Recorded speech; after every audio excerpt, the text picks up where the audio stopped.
Friends అందరూ బాగున్నారు కదా.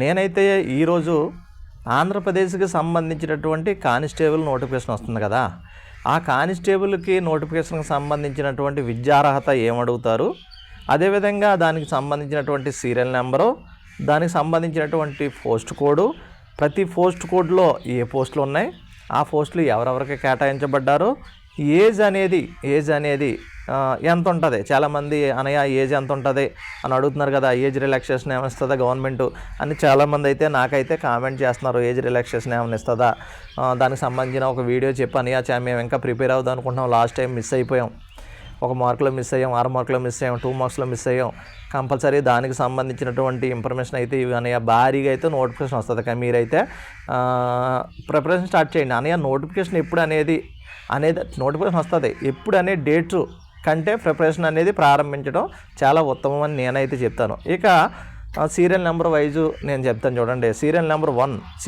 1లో పోస్ట్ కోడ్ నెంబర్ 21 అని ఉంటుంది అనమాట. పోస్ట్ కోడ్ నెంబరు నేను అప్పుడు పోలీస్ కానిస్టేబుల్కి అప్లై చేసేటప్పుడు ఈ పోస్ట్ కోడ్ల గురించి కానీ, ఇన్ని రకాల పోలీసులు ఉన్నాయని కానీ, ఇందులో ఫస్ట్ ఆప్షన్ ఏది ఇచ్చుకోవాలి, సెకండ్ ఆప్షన్ ఏది ఇచ్చుకోవాలి, థర్డ్ ఆప్షన్ ఏది ఇచ్చుకోవాలో ఇటువంటి వివరాలు ఏమీ తెలియకుండానే నేనైతే అప్పట్లో కానిస్టేబుల్కి అప్లై చేయడం అయితే జరిగింది. మీరైతే అలా కాకుండా మీరైతే first option post code serial number ఏంటి, పోస్ట్ కోడ్ నెంబర్ ఎంత ఉంటుంది, దానికి సంబంధించి ఏ పోస్టు, అది నేనైతే ఈరోజు క్లియర్గా చెప్తాను.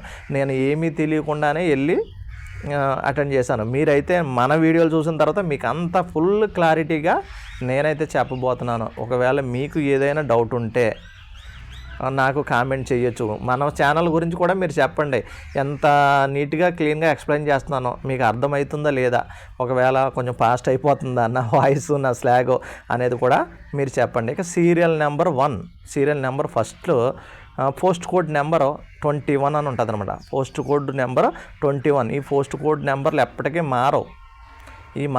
ఈ మాత్రం మీరు గుర్తుపెట్టుకోండి. పోస్ట్ కోడ్ 21లో సివిల్ కానిస్టేబుల్స్ అనమాట. సివిల్ కానిస్టేబుల్లో మెన్ అండ్ ఉమెన్, పురుష అభ్యర్థులు, స్త్రీ అభ్యర్థులు, పురుషులకి స్త్రీలకి సంబంధించినటువంటి post code civil constable 21.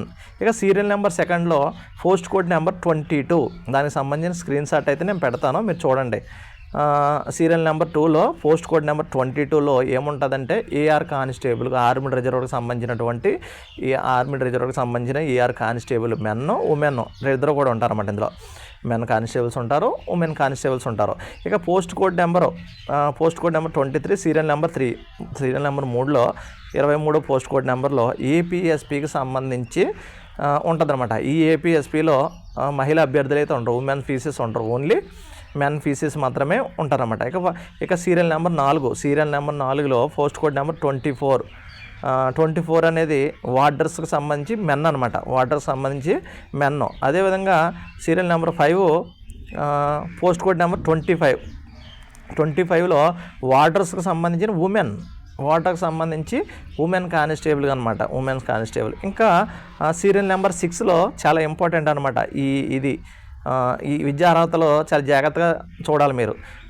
Serial number 6 post code number 26. ఇది ఫైర్ అనమాట, ఫైర్ మెన్. ఇది మెన్నకు మాత్రం ఉంటుంది, ఉమెన్కి ఉండదు, మెన్నకు మాత్రం ఉంటుంది. అయితే దీనికి కొంచెం వ్యత్యాసాలు ఉంటాయన్నమాట. నేను ఇంతలాగా ఎందుకు చెప్తున్నానంటే ఈ ఎడ్యుకేషన్ క్వాలిఫికేషన్లో కొన్ని పోస్ట్ కోడ్లకు సంబంధించి విద్యార్హత వేరేగా ఉంటుంది, కొన్ని పోస్ట్ కోడ్లకు సంబంధించి విద్యార్హత వేరుగా ఉంటుంది. ఒకవేళ మనం చూసినట్లయితే ఈ సివిల్ కానిస్టేబుల్ మెన్ కానీ ఉమెన్ కానీ, ఏఆర్ కానిస్టేబుల్ మెన్ కానీ ఉమెన్ కానీ, అదేవిధంగా ఏపీఎస్పీ కానిస్టేబుల్ కానీ, ఇది కాక చూసుకుంటే ఫైర్ మెన్ కానీ, దీనికి సంబంధించి ఏజ్ ఎలాగుంటుందంటే విద్యార్హతలు ఎలాగుంటాయంటే ఇంటర్మీడియట్ పాస్ అయి ఉండాలన్నమాట. ఏది సివిల్ కానిస్టేబుల్కి కానీ, ఏఆర్కి కానీ, ఏపీఎస్పీకి కానీ, ఫైర్కి కానీ అందరూ కూడా ఇంటర్ పాస్ అయి ఉండాలి. అయితే విద్యార్హతల కోసం ఎందుకు చెప్తున్నాను అంటే ఇక్కడ ఎస్సీ ఎస్టీ అభ్యర్థులకి ఈ పోస్టులకు సంబంధించి కొంచెం ఎక్స్క్యూజ్ ఉంటుంది అనమాట. ఏది సివిల్ కానిస్టేబుల్కి కానీ, ఏఆర్కి కానీ, ఏపీఎస్పీకి కానీ కొంచెం ఎక్స్క్యూజ్ ఉంటుంది. ఎలాగుంటుందంటే ఇలా ఇంటర్ పాస్ అయితే చాలు, ఇంటర్ ఎగ్జామ్స్ రాస్తే చాలు, ఇంటర్ ఎగ్జామ్స్ రాస్తే చాలు అనమాట. మిగిలిన ఓసీ అభ్యర్థులు, బీసీ అభ్యర్థులు ఇంటర్ పాస్ అయి ఉండాలి కంపల్సరీగా. కానీ ఎస్సీ ఎస్టీ అభ్యర్థులు మాత్రము ఇంటర్ 2 సంవత్సరాలు రాసి ఉంటే చాలు. ఒకవేళ కొన్ని సబ్జెక్టులు ఫెయిల్ అయినప్పటికీ కూడా ఈ పోస్టులకి సివిల్ కానిస్టేబుల్ కానీ, ఏఆర్కి కానీ, ఏపీఎస్పీకి కానీ, ఫైర్మెన్కి కానీ అప్లై చేసుకునే అవకాశం అయితే ఉంటుంది. ఇక ఏదైతే జైలు వార్డర్ మెన్నో, జైలు వార్డర్ ఉమెన్ ఉందో, ఈ జైలు వార్డర్ మెన్నో, జైలు వార్డర్ ఉమెన్కి ఇంటర్మీడియట్ కంపల్సరీగా అందరూ పాస్ అవ్వాలండి.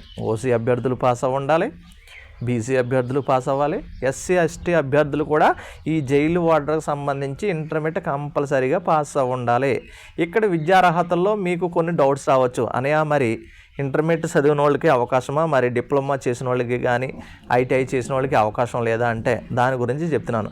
ఈ సివిల్ కానిస్టేబుల్ కానీ, ఏఆర్ కానీ, ఏపీఎస్పీ కానీ ఇంటర్ కానీ, డిప్లొమా చేసుండి కానీ 10వ తరగతి తర్వాత ఐటీఐ చేస్తారు కదా, 2 years. 10వ తరగతి అయిపోయిన తర్వాత ఐటీఐ చేసిన వాళ్ళు కూడా అప్లై చేసుకోవడానికి అర్హులు. అదేవిధంగా వాటర్కి సంబంధించి కూడా ఇంటర్మీడియట్ పాస్ అయి ఉండాలి అందరూ, డిప్లొమా ఉంటే డిప్లొమా పాస్ అవ్వాలి. అదేవిధంగా 10+2 అంటే 10వ తరగతి పాస్ అయిన తర్వాత ఏదైనా ఐటీఐకి సంబంధించి చేస్తే అది కూడా ఒక 2 years చేస్తున్న వాళ్ళు దీనికి సంబంధించి అర్హత సాధిస్తారన్నమాట. ఇది ఏంటంటే విద్యా అర్హతల ఎడ్యుకేషన్కి సంబంధించి. Thank you for watching.